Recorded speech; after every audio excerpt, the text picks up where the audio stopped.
വിശപ്പിന്റെ വിളി എല്ലാവരെയും ഒരുപോലെ തൊട്ടുണർത്തിയതുകൊണ്ടാവും കഴിച്ചിട്ട് മതി അടുത്ത യാത്ര എന്ന ഒറ്റക്കെട്ടായ തീരുമാനത്തിൽ എല്ലാവരെയും എത്തിച്ചത്. സമയമധികം പാഴാക്കാതെ തന്നെ എല്ലാവരും കഴിച്ചു പെട്ടെന്ന് അടുത്ത യാത്ര തുടങ്ങി.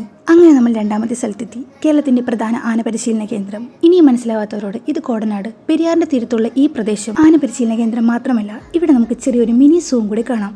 ഒരുപാട് ആനകളെ പ്രതീക്ഷിച്ചെന്ന് എനിക്ക് അവിടെ ചെന്നപ്പോൾ കാണാൻ പറ്റിയതാ നിങ്ങളിപ്പോൾ ഈ കാണുന്ന മാൻകൂട്ടത്തെയാണ്. ആ മാനിങ്ങി മാൻ ഡേണ്ടടാ ഒരാന. ആശം കുളിക്കാണ്, വേണ്ട ശല്യപ്പെടുത്തണ്ട. പാർവതി, അഞ്ജന, സുനിത, പിലാണ്ടി Chandru, Harichandran school assembly president വിളിക്കണമെന്ന് തോന്നിയോ? അല്ല, ഇതൊക്കെയാണ് കോടനാട്ടിലെ ആനക്കുട്ടികൾ. എല്ലാവരും കുളിക്കായിരുന്നുകൊണ്ട് വീഡിയോ എടുത്ത് ശല്യപ്പെടുത്താതെ ഞങ്ങൾ അങ്ങ് നടന്നു.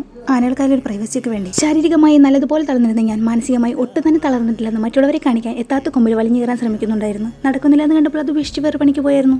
ഇങ്ങനെ എന്നെ കൊണ്ട് നടക്കാത്ത കാര്യങ്ങൾ മാത്രം വീഡിയോയിൽ പകർത്താൻ എൻ്റെ ക്യാമറമാൻ പ്രത്യേകം ശ്രദ്ധിച്ചിരുന്നു. താഴത്തും മുകളിലുമായി നിരവധി ഹെട്ടുകൾ. മുകളിൽ കയറി നിങ്ങളെ ആ കാഴ്ച കാണിക്കണമെന്നുണ്ടായെങ്കിലും അതിനുള്ള കപ്പാസിറ്റി എനിക്കുണ്ടായിരുന്നില്ല. പിന്നെ അവസാനം 2 പടിയിൽ നിന്ന് ഇറങ്ങി വരുന്ന പോലെ വീഡിയോ എടുക്കാമെന്ന എൻ്റെ ക്യാമറാമാൻ്റെ നിർദ്ദേശം ഞാൻ അതുപോലെ തന്നെ അനുസരിക്കുകയുണ്ടായി. ആർക്കും സംശയമൊന്നുമില്ലല്ലോ അല്ലേ? അങ്ങനെ നടന്ന് ഞങ്ങൾ അവസാനം കുടിക്കാനുള്ള വെള്ളം തേടിയുള്ള നടത്തമായി. നല്ലതുപോലെ ദാഹിച്ചിരുന്നുകൊണ്ട് തന്നെ കൊടുത്ത ഓർഡറുകൾ പരസ്പരം മാറിയിട്ടും കിട്ടിയത് കുടിച്ച് എല്ലാവരും തൃപ്തിപ്പെട്ടു. കൂട്ടത്തിൽ സ്പെഷ്യൽ ലൈമിന് ഓർഡർ ചെയ്ത് എനിക്ക് കിട്ടിയത് കയ്പ് നിറഞ്ഞ ഏതോ ഒരു തരം പാനീയമായിരുന്നു.